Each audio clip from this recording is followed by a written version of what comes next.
Aunque la Revolución Mexicana se le atribuye en su mayoría a los hombres como Francisco Villa, Emiliano Zapata y Venustiano Carranza, sin embargo, muchas mujeres también participaron en las batallas.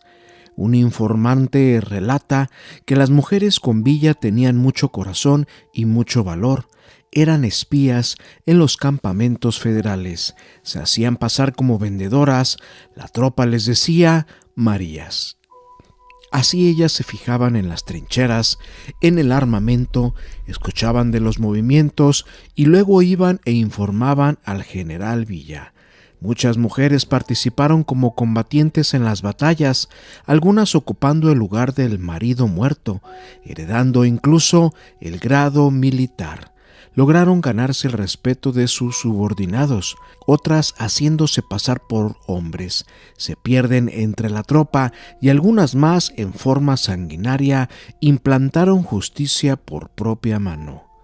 En el movimiento revolucionario había 3 grupos de mujeres, las que tomaron las armas, que fueron las rebeldes, las que apoyaron a sus hombres y familias, proporcionando sustento, protección y cuidados, las soldaderas, y las que se mantuvieron al margen de la violencia, las pacíficas. Así fue el caso de Margarita Neri, nacida en Quintana Roo. Sus relatos se contradicen, pero se sabe que antes de la revolución fue una hacendada. Ella tenía su propio ejército. Dichas fuerzas al principio tenían a 200 hombres en su haber, cifra que ascendió a los 1000 en solo 2 meses. Estos guerrilleros la seguían debido a que podía disparar y cabalgar tan bien como cualquier hombre. Su historia relata que condujo a sus tropas por Tabasco y Chiapas en campañas de saqueo, que asustaron hasta el mismo gobernador de Guerrero. Finalmente fue ejecutada por órdenes desconocidas. Estas campañas eran a veces crueles, pues en época de guerra todo se valía. Muchos inocentes también lo perdieron todo. Esta mujer valiente era especialista en realizar emboscadas a caballo, tanto a diligencias como a trenes. Su principal misión era proveer de parque, armas, medicina, dinero, plata y oro al movimiento revolucionario, al ejército de Emiliano Zapata y por consiguiente a Villa también. No le importaba si eran inocentes, pues la causa los necesitaba. Es así como su tropa era de vital importancia, pues enviaba todo lo confiscado por tren hasta Chihuahua. Pero antes de que la aprendieran, tenía parte de un cargamento de plata y oro con medicinas y parque, todas en contenedores de madera, que no pudo mandar a Zapata ni a Villa y lo tuvo que esconder en el estado de Guerrero. Como era muy inteligente, Margarita Neri distribuyó todo ese tesoro en varias partes del estado. Realizó 4 escondites, los cuales solo en uno realizó un pequeño diario. Los demás se los llevaría a la tumba, mencionando montañas, pueblos y una gran piedra que escondía parte de ese tesoro. Como era costumbre, sacrificaba a los que la ayudaron a enterrar esas cajas, para así no tener pruebas de ese escondite más que ella. Pero este mismo diario se lo dio a guardar a una de sus soldaderas con el nombre de María Paredes, diciéndole que si no regresaba, que eso que escondió ahí se lo enviaran al general Villa. Tal vez ya presentía que no iba a regresar, pues el gobierno estaba a punto de alcanzarle, cosa que así fue. María Paredes al mismo tiempo se lo dio a su hija Concepción Paredes, cuando una bala en la pierna hizo que se le infectara y falleció. Ella le dijo que fuera tras ese oro y medicinas, pero el conflicto estaba al por mayor y el gobierno los tenía ya situados. Su hija logró huir de la revolución, pues ella no era soldadera, era enfermera, pero lo hizo por salvar a su bebé, pues se dio cuenta que estaba embarazada. Concepción se fue a vivir a Chiapas. Ahí tuvo su hija cuando recién había terminado la revolución. A partir de 1917, Concepción guardó ese diario como lo que era, un tesoro. Tenía mucho miedo de enseñárselo a alguien, hasta que conoció al que fuera su esposo, el cual fue el único que supo de ese diario.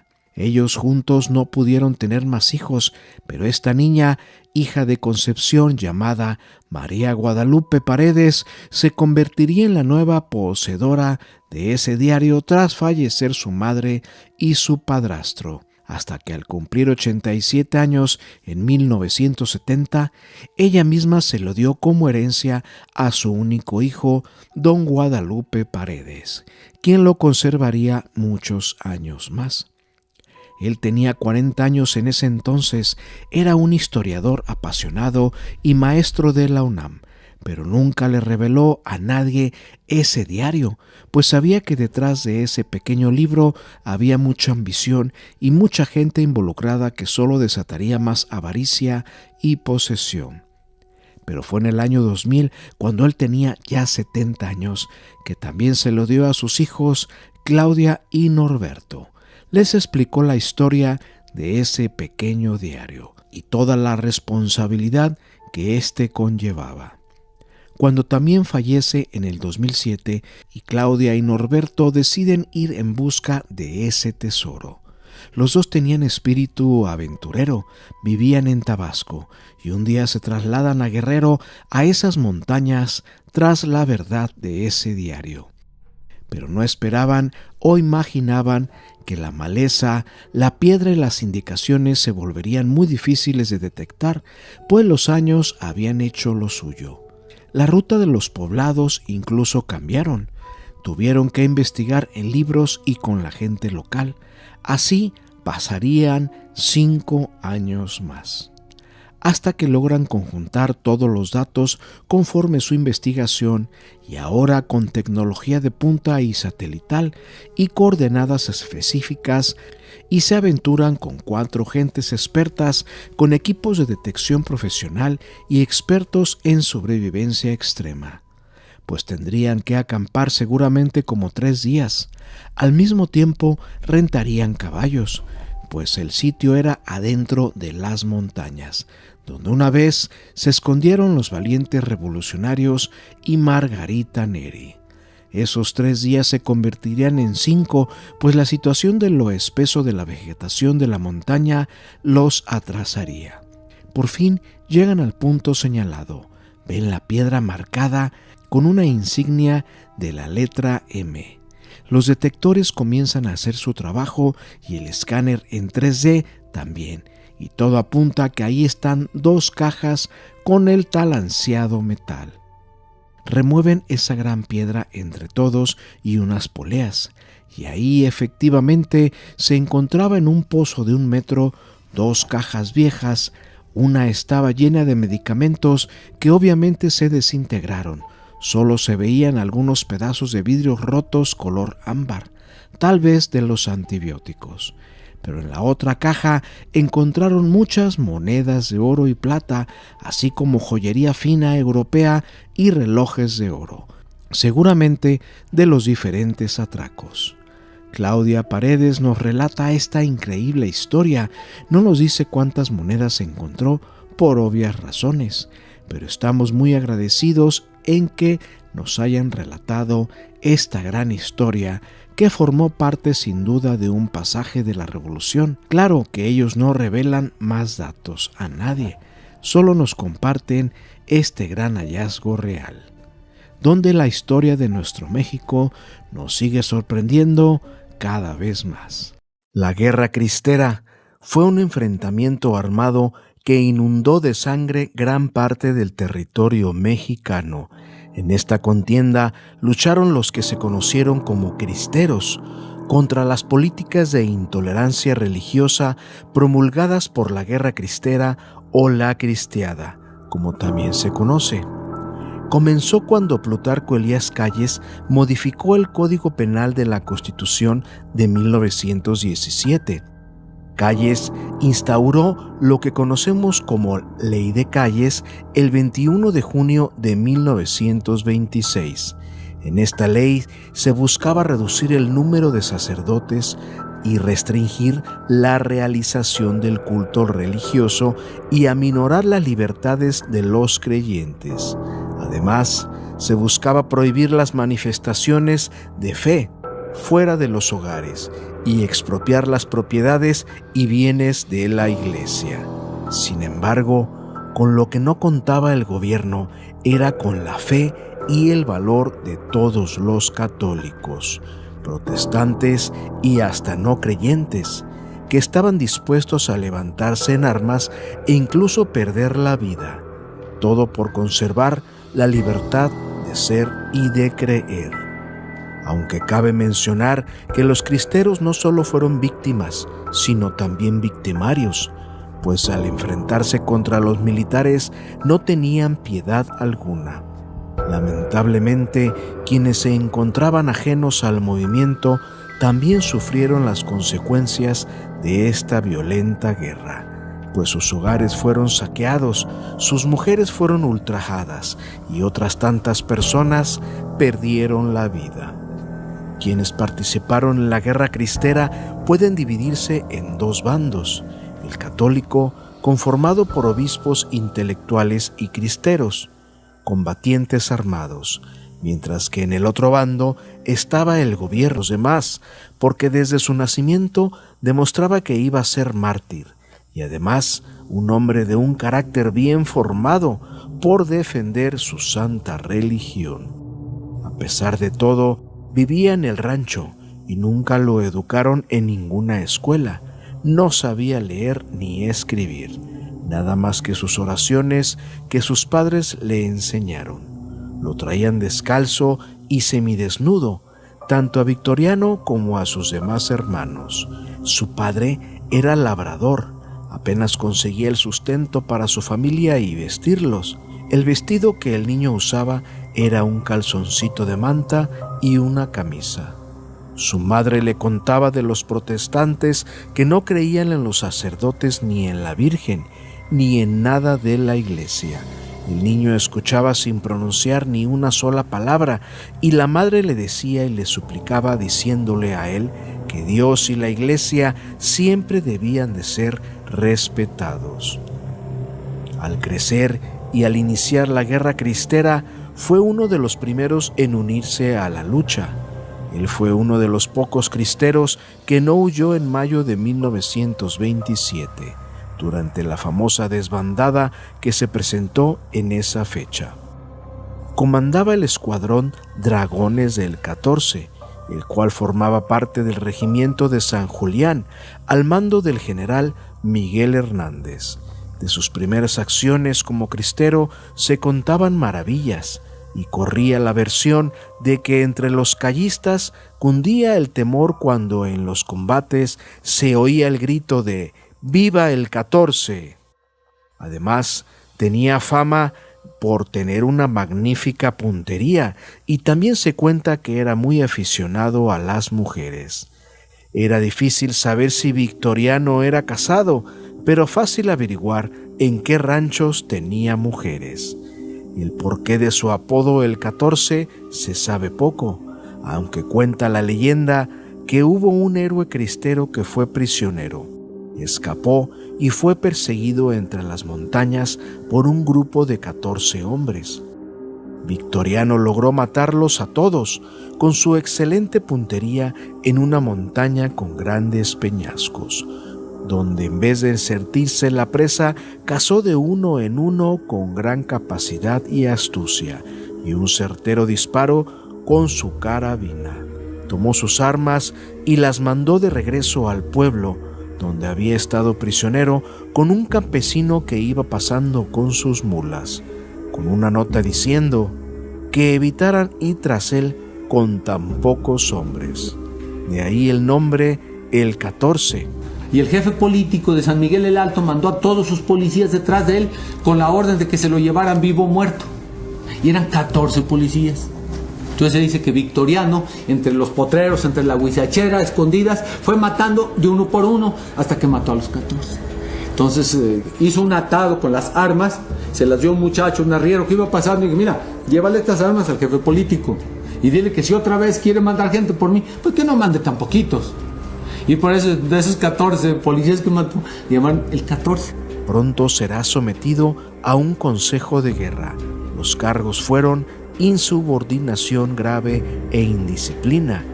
El castigo, ser fusilado al amanecer del día siguiente. Es traicionado por sus mismos compañeros y el mayor Valdés, el cual le dan muerte entre las 11 y las 12 de la noche el día 16 de marzo de 1929. Después de 2 largos años de revolución y que en esos tiempos había muchas personas bondadosas que daban mucho dinero a todos los jefes y principalmente a Victoriano. Tenían mucho dinero junto a los jefes y para no andarlo cargando, los sepultaban en la tierra o en alguna parte, mientras tenían oportunidad de hacerse sus compras como armamento, parque, etc. Y a veces no ocupaban ese dinero porque ya se los mandaban regalados y a veces enterraban hasta armas que tenían de sobra. Se cuentan que todavía existen muchos tesoros enterrados, según relaciones de personas que más o menos se dieron cuenta, mas no saben el sitio exacto donde pueden estar. Pero aún más o menos se dice que en el Cerro del Águila, jurisdicción de Arandas, en la mentada Fragua, que se encuentra al lado sur del cerro, puede haber 3 o 4 entierros de bastante plata en la angostura. Ese, según versiones, fue sacado. En el Cerro del Águila fue encontrado otro dinero por unos muchachos que se encontraron en un escarbadero una moneda de a peso. Siguieron escarbando y encontraron el demás dinero, pero los demás valores no han sido encontrados. Se encuentra de otra relación en el Salto Prieto, lugar donde con frecuencia asistía el 14. Ahí, según se cuenta, puede haber 2 o 3 entierros de plata y oro, y así en muchos lugares. Puede haber donde él asistía, como por ejemplo en el Cerro El Pelón, en el Cerro de la Peña y en el del Caracol. En el Salto Prieto puede estar en una cueva donde él asistía con 10 soldados, que podían estar cómodamente. Es una cavidad entre las rocas, que solo tiene una entrada por una pared de la barranca. Esta como la mitad del salto, con una puerta angosta, que nunca fue encontrada por los federales. Además, según versiones se encuentran más tesoros que no se pueden describir exactamente porque andaban por muchas partes. Hay personas de las que tenían ese dinero que quedaron ricas y muy bien. Les tocó según por lo que se ve ese dinero es bien habido. ¿Quién se lo reclama? El dueño ya no existe. Era el año de 1917 en la Ciudad de México, justo después del término de la Revolución Mexicana y de una nueva constitución. Una mujer patriota y muy valiente, de clase alta e hija de unos de los diputados que redactaron las leyes de la nueva Constitución mexicana. Tenía el nombre de Guadalupe Rojas.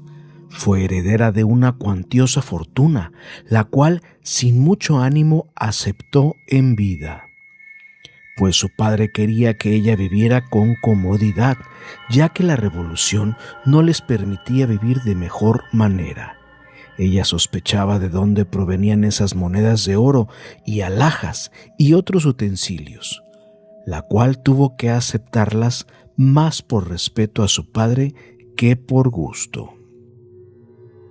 Pasados algunos años, Guadalupe tiene la necesidad de disponer de unas monedas de oro, de la herencia de su padre, pues ella guardaba ese tesoro y no quería utilizarlo.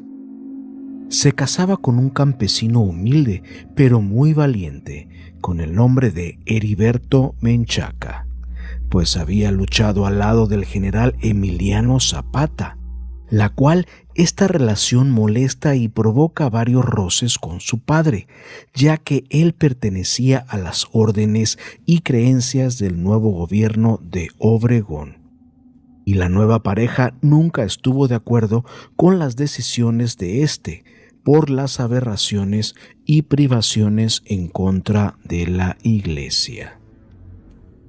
En muchos lugares se dio el cierre de colegios católicos, muerte por confesión y la quema de confesionarios. Estas acciones fueron impulsadas por el general Plutarco Elías Calles, lo cual originaría a la postre la Guerra Cristera. El matrimonio no duró mucho tiempo, pero nació una nueva heredera, una niña la cual se llamaría Alejandra Menchaca Rojas, pues a su padre lo mataron en una emboscada rumbo a Guanajuato, cuando ella tenía tan solo 6 años. Cuenta su madre Guadalupe que fueron los mismos hombres del gobierno quienes lo asaltaron y le dieron el tiro de gracia, pues era el acto que él mismo hacía con sus enemigos en la lucha con Zapata. Lo curioso es que no le robaron el collar de obsidiana con oro que le había regalado su esposa.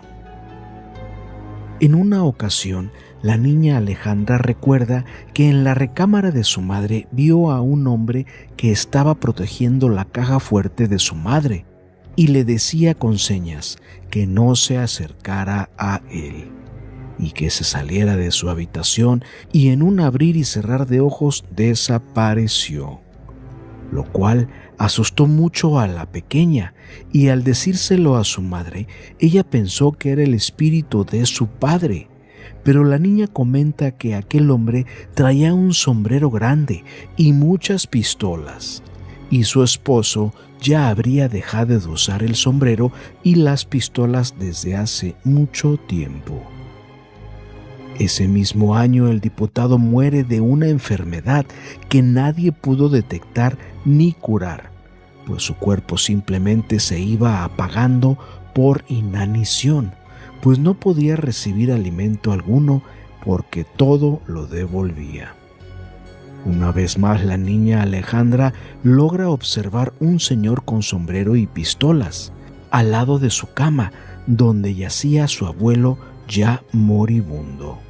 Así sucesivamente, las manifestaciones de este ser seguían siendo presentes, hasta que un día Guadalupe, por la insistencia de su hija, logra traer a una mujer que era vidente, pues ella sospechaba que ya había algo raro y maquiavélico en su casa. La vidente logra entrar en estado de concentración y trance, cuando de repente, con un salto y con gritos, dice: «¡Aléjense de mí! ¡Aléjense de mí!». Cansada y muy asustada, comenta que vio a muchas personas cómo fueron asesinadas y colgadas, exigiéndoles justicia. Dice que logró ver unas reliquias y candelabros de iglesia en medio del fuego. Le comenta a Guadalupe si ella sabía algo al respecto. Ella, asombrada, lo único que respondió es que era muy devota de la iglesia y que nunca atentaría en contra de ella. La vidente se va a su casa exhausta, aconsejándola que se fuera de esa casa cuanto antes, pensando que allí habían matado a toda esa gente. Guadalupe y su hija toman la decisión firme de irse a vivir a otra casa, pues ya estaban solas y querían vivir en paz. La niña Alejandra, estando ayudando a su madre en su habitación, ve de nuevo a aquel hombre con sombrero grande y muchas pistolas, la cual con voz alta le dice a su madre: «Allí está, mamá, allí está». Guadalupe voltea instantáneamente y solamente logra observar cómo en un librero viejo se caen unas hojas de papel. Corre inmediatamente a observar qué hojas son. ¿Cuál es su sorpresa? Que en una de ellas observa la fecha del año 1915, con la relación de una lista de extracción en oro, incautados o recolectados por el gobierno, la cual le hace sospechar del origen de la herencia que le habría dado su padre en vida, pues ella ya dudaba algo. Desesperada empieza a sacar todos los libros y papeles de ese estante junto con un baúl lleno de pertenencias de su padre. ¿Cuál fue su sorpresa que al descubrir que su padre era el contador y recaudador de todo lo que el gobierno despojaba e incautaba a los campesinos en su lucha por la revolución? Descubrió listas de propiedades, terrenos, animales, parcelas, joyas, alhajas y mucho dinero en oro fundido y plata, donde en una lista explicaba claramente el peso de las reliquias en oro sólido que le expropiaron a la iglesia por órdenes del gobierno y que fundieron para hacer lingotes de oro. En otra carta se describen las joyas y alhajas de piedras preciosas, donde descubren las descritas de piedras de obsidiana con oro, la cual ella sin saber le regaló a su esposo. En otra se describen las joyas y alhajas de piedras preciosas, donde ella descubre que son exactamente las piedras de obsidiana con oro, la cual ella sin saber le regaló a su esposo. Con su alma rota y lágrimas en los ojos, deduce el origen de ese tesoro maldito que le había regalado su padre en vida. Ahora se había dado cuenta del origen de la enfermedad incurable de su padre, pero se preguntaba por qué habían matado a su esposo y no le robaron ese collar de obsidiana con el oro. Una vez más acude a la vidente para poder aclarar lo sucedido, donde logra entrar una vez más en contacto con el señor del sombrero grande y muchas pistolas. Este espíritu logra comunicar con imágenes a la vidente que todo lo incautado por el gobierno provenía de saqueos, muertes y robos a las haciendas, campesinos e iglesias, y que el collar de obsidiana con oro era de él, que tenía protección espiritual natural de la piedra a su portador, el cual lo robaron en un saqueo de su hacienda y lo mataron enfrente de todos sus peones, pues pensaban que ellos estaban protegiendo a los revolucionarios. Él con su energía cubre el collar y logra que los asaltantes no lo vean, y la muerte de su esposo fue por los espíritus que ya lo estaban esperando de este lado. Guadalupe, consternada y al mismo tiempo incrédula, le cuesta mucho trabajo aceptar tan horrible e inquietante historia.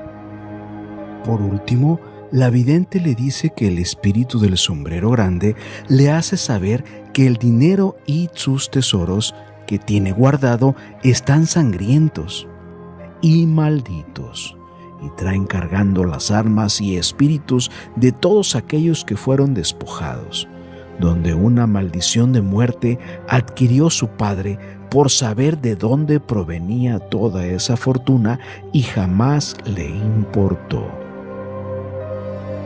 El espíritu le hace saber a la vidente que se deshaga de ese tesoro, enterrándolo en un campo santo, y que jamás se lo comente a nadie, porque en ese momento todos los espíritus acometerán con toda su ira en contra de todos aquellos involucrados. Guadalupe, sin pensarlo dos veces, una mañana se dirige a un campo santo, donde por una rendija de respiradero de una tumba va dejando de uno en uno todas las monedas y joyas de oro. Por fin estarían en Campo Santo. Su hija Alejandra, que ahora tiene casi 96 años, nos narra esta historia como si fuera ayer. Nos hace saber que su madre jamás le dijo a nadie el lugar de la tumba donde dejó todo el tesoro, y que nunca volvió a ver al hombre del sombrero y sus pistolas, pues era un tesoro maldito.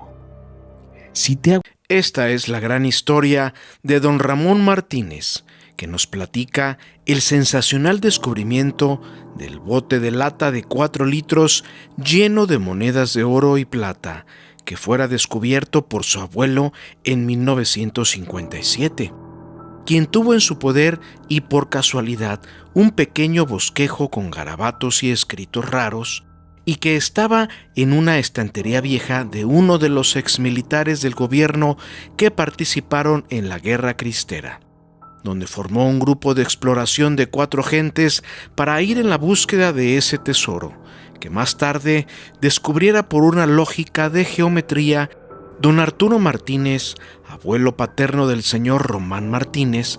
Vivía en la ciudad de Pátzcuaro, Michoacán. Desde muy joven empezó a trabajar en los aserraderos de la región, pues es bien sabido que Michoacán es un lugar lleno de árboles donde el trabajo nunca escasea en cuestión de madera. Apenas cumplió sus 18 años y estaba muy contento porque lo habían aceptado en el aserradero, pues era muy peligroso ese trabajo. El patrón decía que había sido federal y que le tocó perseguir a los cristeros, por orden del presidente en turno, Plutarco Elías Calles, y que tenía el rango de teniente.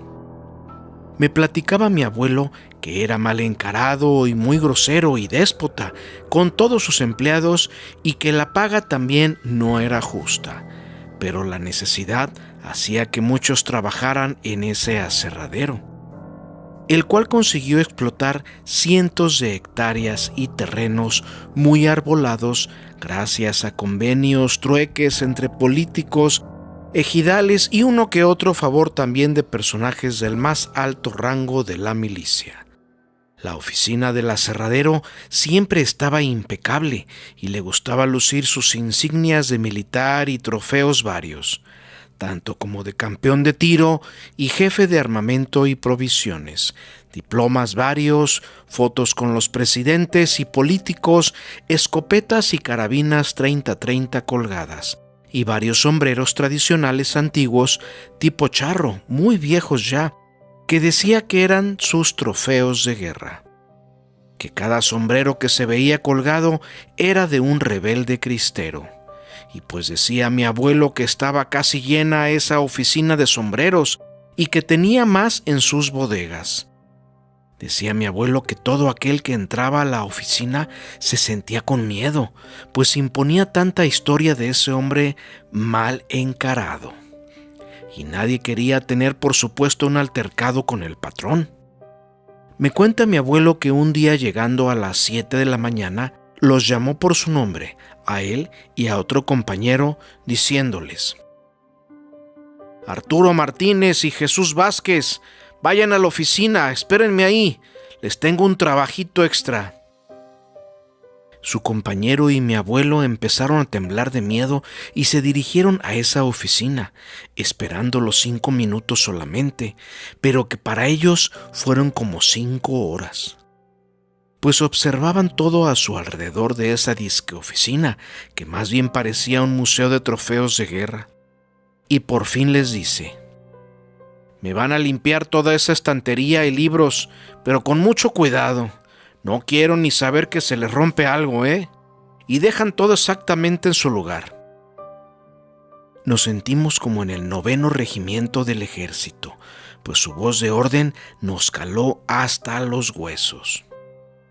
Mi abuelo y su amigo José quitaban con sumo cuidado libro por libro y pieza por pieza, entre reliquias y antigüedades y trofeos varios muy pesados, y en una de esas, un libro que decía El arte de la guerra, se le cayó a José y se abrió justamente a la mitad, donde estaba un papel muy viejo, partido a la mitad. Levantó ese libro mi abuelo con mucho cuidado, no sin antes recoger al mismo tiempo ese papel viejo, el cual la curiosidad lo hizo desdoblar y solamente logró observar que se parecía a un tipo como de mapa, con unos tipos de garabatos, que estaba escrito y dibujado como muy rápido y que casi no se distinguía. Solamente se veía lo que pareciera ser una montaña y abajo el famoso lago de Pátzcuaro como referencia, con norte, sur, este y oeste, y un triángulo pero marcado con lo que parecían dibujos de serpientes, pero al final dedujeron que eran árboles en cada esquina, y en el centro una pequeña cruz, como marcando algo. En una esquina del lado izquierdo, una piedra dibujada muy grande. Mi abuelo siempre tuvo la inquietud de explorar y ese dibujo lo transportó a un posible escondite de algo de valor, el cual sin pensarlo lo guardó entre sus ropas. Terminaron su labor sin novedad y esa noche en su casa se puso a observar detenidamente ese como croquis de algo que él sentía o su intuición le decía que era importante. Y se empezó a preguntar por qué lo tenía escondido el teniente ahí en un libro muy viejo de guerra. Y si fuera algo de valor, ¿por qué el teniente o el ejército no fue en busca de ese mapa a ver si encontraban algo, fuera lo que fuera? O a lo mejor no les interesó. Mi abuelo guardó muy bien ese pedazo de papel, siempre con el pendiente de que el teniente algún día lo reclamara. Pero después de 4 años, ese teniente mal encarado enfermó y murió de cirrosis hepática. Y fue cuando mi abuelo y su amigo José se pusieron de acuerdo para ir en busca de algo. La aventura bien valdría la pena. Si no, por el simple hecho de quitarse el gusanito y descifrar esos puntos de mapa y a la vez pasar un buen rato en la naturaleza explorando. Todavía no les quedaba muy claro hacia dónde dirigirse, únicamente que era para el norte, rumbo a esa gran montaña pegada al lago de Pátzcuaro, y tratar de buscar lo que fueran 3 árboles con una gran piedra a un lado y que siempre formaran un triángulo perfecto entre esos árboles. Mi abuelo duraría 2 años yendo y viniendo entre esa montaña con su amigo José, y no encontraron nada ni nunca árboles parecidos que formaran un triángulo entre ellos, y por supuesto, esa piedra pegada tampoco la encontraron. Llegó un momento en que se desanimaron, se cansaron, y entre la familia y la falta de tiempo los obligó a esperarse otros 3 años más. Conocieron a sus cuñados y se incorporaron a esa búsqueda, pues mi abuelo siempre era el alborotador y les decía que si había un tesoro o fuera lo que fuera, todo se repartiría en partes iguales, donde mi abuelo marcaba cada vez que iba los lugares que ya había recorrido anteriormente para no volver a pasar por ahí. Pero al ser 4 personas había también más posibilidades de abarcar más terreno. Mi abuelo les indica al otro grupo de 2 personas que no vayan a la izquierda, sino a la derecha, y sigan de frente. La consigna era muy clara: saber detectar entre todos esos árboles, solamente 3 que estuvieran entre su distancia, un triángulo perfecto, y en cualquiera de ellos una gran piedra. Pero su cuñado no le hace caso y se dirige a la izquierda, pues de lejos observaba muchos árboles muy tupidos entre sí y sentía que debería volver a repasar por esos terrenos. Después de 2 horas y media de caminata, el cuñado observa la punta de una gran piedra con mucha hojarasca encima. Apenas se lograba ver, pero al remover las hojas observa que verdaderamente es una gran piedra. Inmediatamente voltea a la izquierda y derecha y de frente, buscando esos 3 árboles que entre su distancia formen un triángulo perfecto, pero había más árboles, se confundían y distraían la operación, el cual empezó a medir de uno en uno, tratando de coincidir con las medidas exactas. Después de 1 hora, el cuñado y su acompañante logran hacer coincidir 3 puntos perfectos que formaban el tan ansiado triángulo. En ese momento se comunican con mi abuelo por radio, que estaba del otro lado de la montaña y que duraría 2 horas en llegar hasta ese punto. Tuvieron que quedarse a acampar en ese lugar tan buscado y ansiado, el cual casi nadie durmió, pues la adrenalina de haber encontrado lo que según ellos, en ese pequeño bosquejo de mapa, lo que pudiese ser algún tesoro, el cual coincida perfectamente con lo dibujado. Y es al día siguiente, cuando apenas salió el sol, empiezan a buscar y escarbar donde según ellos pensaban que estaba algún tesoro, que no sería debajo de la piedra, sino que se adelantan los otros a empezar a buscar por debajo de cada árbol y sus raíces. pero no encontraban nada, hasta que mi abuelo les dice: vamos a sacar el centro del triángulo, pues la cruz apenas alcanzaba a marcar un punto entre los árboles, y era la última opción de mi abuelo. Y fue justo ahí donde, después de 1,5 metros de excavación, sacaron un bote de metal de 4 litros lleno de monedas de oro y plata. Aquella ilusión que mi abuelo tenía de poder encontrar algo de valor se volvió realidad. Ese esfuerzo y valentía de seguir trabajando con ese patrón lo llevarían a descubrir lo que él dice un tesoro cristero, pues según lo platicado por ese teniente, donde a lo mejor ese papel con bosquejos que nadie lo tomaría en cuenta y que fue guardado en el libro favorito de guerra de ese teniente, o tal vez pasando el tiempo se le olvidaría, pues con tanto dinero creemos que no querría arriesgarse a ir en busca de algo efímero o incierto. Muchas gracias a Román Martínez por confiarnos esta gran historia de su abuelo, donde fue recompensado gracias a su instinto, paciencia y mucho esfuerzo. Transcurría el tiempo y el ejército cristero se iba fortaleciendo en número de integrantes y también aumentaba la moral entre la tropa.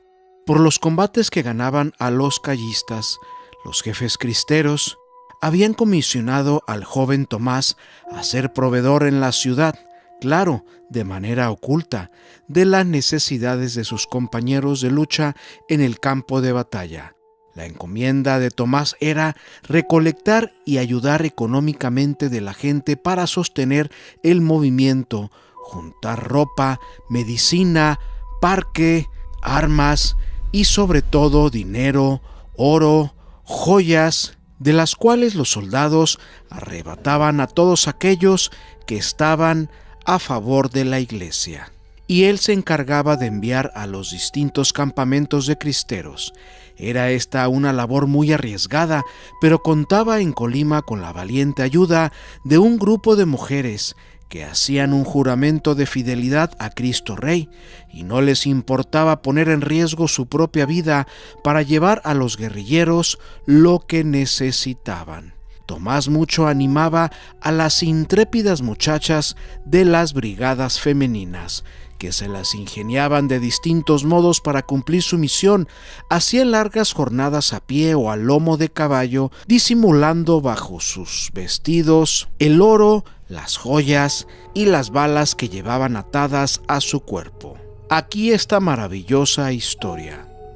La señorita Pachita Quintero era la general en jefe de la brigada de mujeres y fue una mujer toda bondad y abnegación. Era hija de María, piadosa y de alma santa. La primera subjefe tenía el nombramiento de coronel y la segunda de teniente coronel. Las escuadras estaban comandadas por una teniente con sus cuadros de sargentos y cabos. Las jefes de las 3 compañías de las brigadas femeninas de Colima fueron Josefina Arreguín, Emilia Gómez y Adela López. Y este ejército de mujeres, casi todas jovencitas, estuvo a la altura del heroísmo en multitud de ocasiones, con abnegación, alegría y santo empeño, sin medir fatigas ni peligros.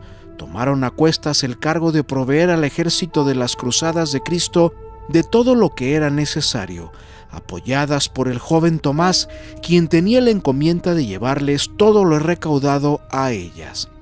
Las armas, que cuando tenían oportunidad se las recogían a todos los soldados caídos, también los esculcaban porque sabían que cargaban con ellos parte del botín que les quitaban a todos los ricos que eran católicos y también a los sacerdotes y curas, logrando recuperar entre sus pertenencias mucho dinero, monedas de oro y joyas, además del parque, ropa, armamento y medicinas. Más aún, ellas mismas se daban sus artes para llevarlo al campo cristero cuando no había comisionados para ello, forradas con chalecos dobles de manta que las cubrían desde el pecho hasta las piernas. Llevaban en ellos, entre tela y tela de aquel corsé o chaleco, una cantidad enorme entre cartuchos y monedas de oro y joyas, que posteriormente fueron a resguardar en las cuevas del Nevado de Colima. El 18 del mes de agosto de 1927, en un combate cerca de la hacienda de Chiapa, fueron encontradas por los enemigos unas cartas que Tomás había escrito hacía unos días dirigidas al jefe cristero Dionisio Eduardo Ochoa, y aunque Tomás se firmaba con su seudónimo de Juan Moreno, principiaron luego las investigaciones detectivescas que culminaron con la aprehensión de Tomasito, al caer la tarde del sábado 27. Era Tomás un joven de corazón muy limpio, de piedad muy ardiente y de entusiasmo muy grande por la causa de Cristo. Tenía tan solo 17 años y pertenecía a una cristiana familia de Colima. Estudiaba en el seminario conciliar de la diócesis, en donde era modelo de piedad y dedicación. Tomás, celoso y ferviente, trabajó cuanto pudo en esa empresa. Siempre andaba de aquí para allá, procurando la buena atención y el progreso de aquellos grupos, llevando y trayendo tanto información como todo lo recaudado entre dinero, joyas y armas. Todos los días recibía la Santa Comunión, aún suspendido el culto. Con toda entereza cristiana, al ver invadida su casa por los soldados callistas, dijo: «Si a mí me buscan ustedes, aquí estoy. Yo solo soy el responsable de todo. No quieran perjudicar a mi papá». Sin embargo, según dicen, a pesar de aquella virilidad heroica, fue oprimido algunos momentos por la humana debilidad y con angustia dijo a su madre: «Mamá, me van a matar». Y su rostro, ya habitualmente pálido, se cubrió de mayor palidez. Su madre lo tomó entonces de la mano y le acompañó en medio de la turba de los soldados que le conducían de aquí para allá, registrando todo en su afán de descubrir en dónde estaba resguardado todo lo recaudado, pues estos mismos sabían perfectamente que escondían el dinero, joyas y armas. Cuando estuvo cerca de su cama, tomó el joven la medalla de su querida congregación mariana, la besó y con grande afecto la colgó a su pecho. Pasados estos primeros momentos de zozobra, recobró su valor y ya no dio muestra de algún temor. En presencia del general Flores, que lo juzgaba, se portó tan admirablemente como aquellos célebres mártires de los primeros tiempos del cristianismo. Flores fue en Colima duro e impio. A los católicos los trató generalmente no solo con rigidez militar, sino con inhumanidad. «Eres un mocoso», le dice el militar, «tú no eres capaz de nada. Tienes que decirnos quién es el que te aconseja y dónde guardan todo el dinero, el oro y el parque. ¿Dónde está su cuartel?» «No diré nada», responde Tomás de la Mora. «¿No dice usted que soy un mocoso, que soy un mocoso?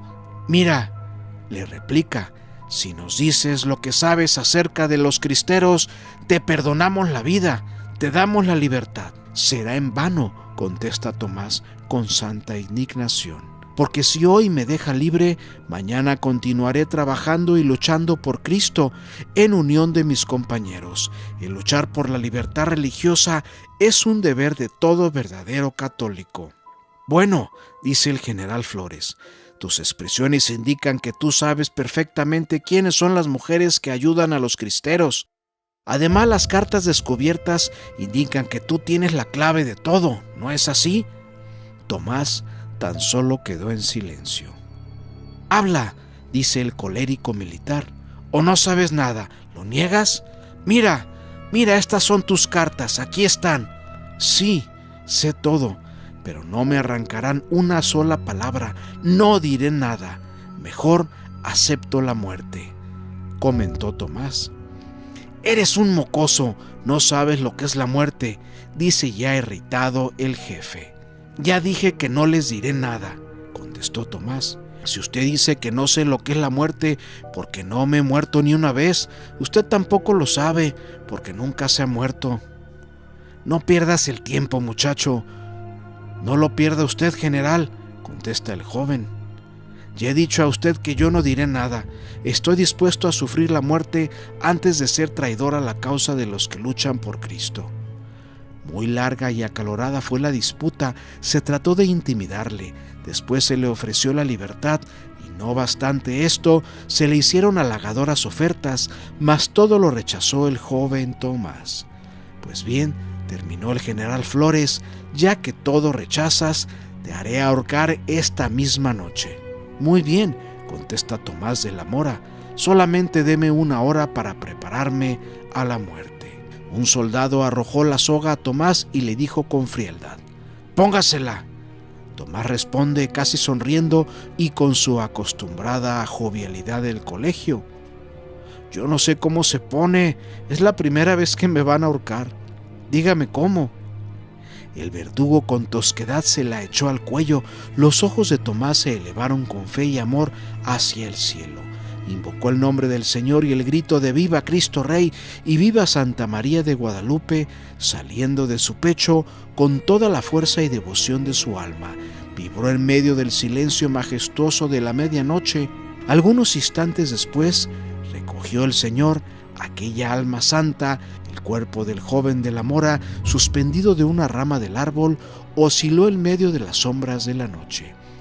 El general Ochoa con parte de la brigada femenina tienen que resguardar los dineros de oro, joyas y parque y medicinas, porque cada día estaban en riesgo que se toparan con los soldados y perderlo todo. Apenas llegados al campamento y después de una noche de descanso, el día 13 emprendió el viaje, hasta entonces nunca hecho, hacia Ciudad Guzmán, donde tenían que atravesar por la cima del Nevado de Colima, sirviendo de guía el capitán cristero Ramón Cruz, donde debían de esconderse y resguardar parte del tesoro recaudado para poder seguir su lucha, donde se adentran más y más. La travesía por la cima de la Sierra del Nevado es larga, difícil, pero hermosa. Había que hacerle a pie, indiscutiblemente. Subiendo de la mesa de la Hierbabuena, pronto se llega a los arenales del cono del volcán del Fuego, donde ya no hay vegetación. Son majestuosas aquellas soledades, se duermen en un barranco. Ya sobre el nevado, en donde hay a la derecha e izquierda unas anchas oquedades abiertas sobre las rocas, que son llamadas las Cuevas Pintas, que es donde probablemente se resguardó todo ese tesoro recaudado por Tomás y las brigadas femeninas, donde no se sabe a ciencia cierta si después regresaron por ese tesoro, pues los enfrentamientos cada vez estaban más feroces. Bajo unos altos pinabetes, entre una tupida maleza de carricillo, hay un venero de agua helada y sabrosa para el jadeante viajero. Después se sigue subiendo hasta un cañón de la sierra, ya en la cima, denominado La Calle, en donde se principia a descender por el noreste. Se pasa por La Joya y un par de horas más tarde se está en la Mesa, donde termina el descenso de la montaña. Muchos se han aventurado a la búsqueda de ese tesoro cristero, pero en realidad se necesita de verdaderos aventureros, mucha experiencia, mucha suerte y la tecnología necesaria para dar con parte de ese tesoro, armas y parque de esas épocas. Pero entre lo difícil del ascenso y el cambio de la vegetación, seguramente estarán cubriendo esas puertas de las Cuevas de las Pintas, del Nevado de Colima. Este es un relato del libro de figuras y episodios de la historia de México llamado Los Cristeros del Volcán de Colima. Escenas de la lucha por la libertad religiosa en México, 1926 a 1929, tomo 1, segunda edición.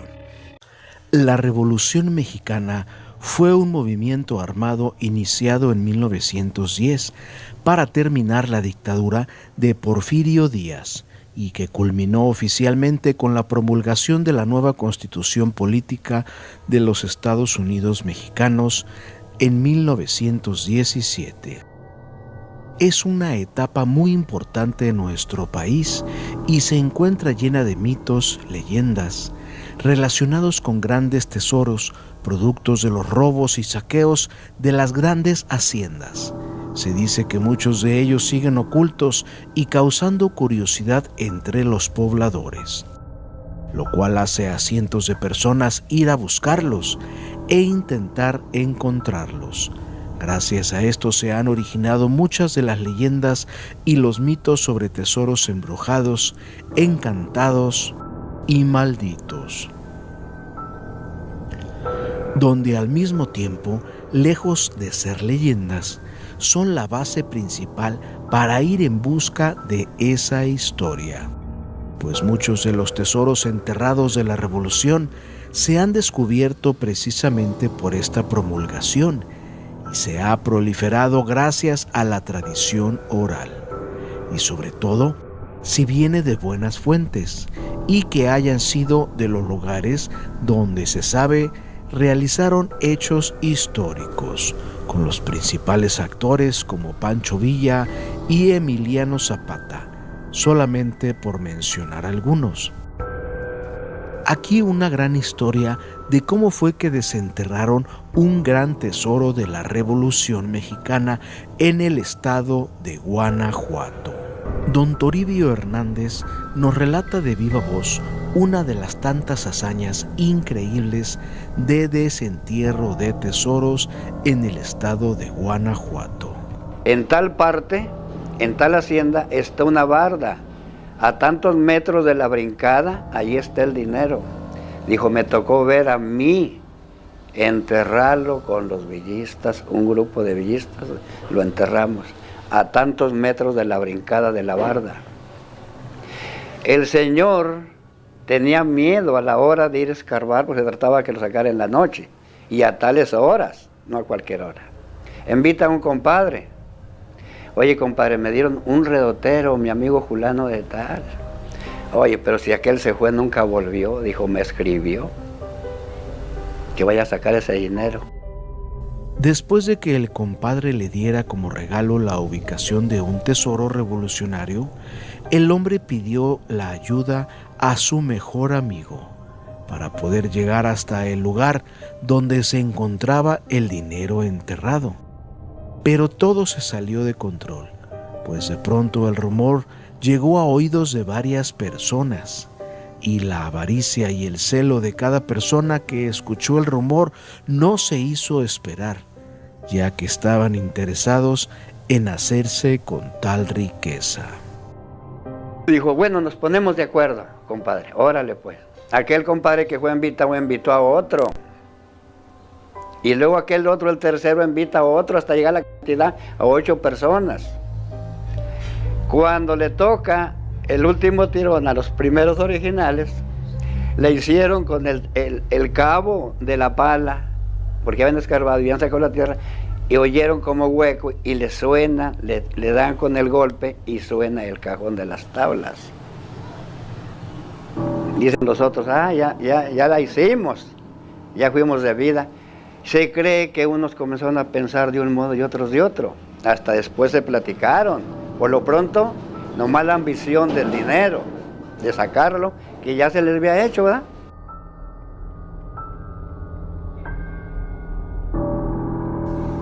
Cuando el grupo de hombres llegó hasta el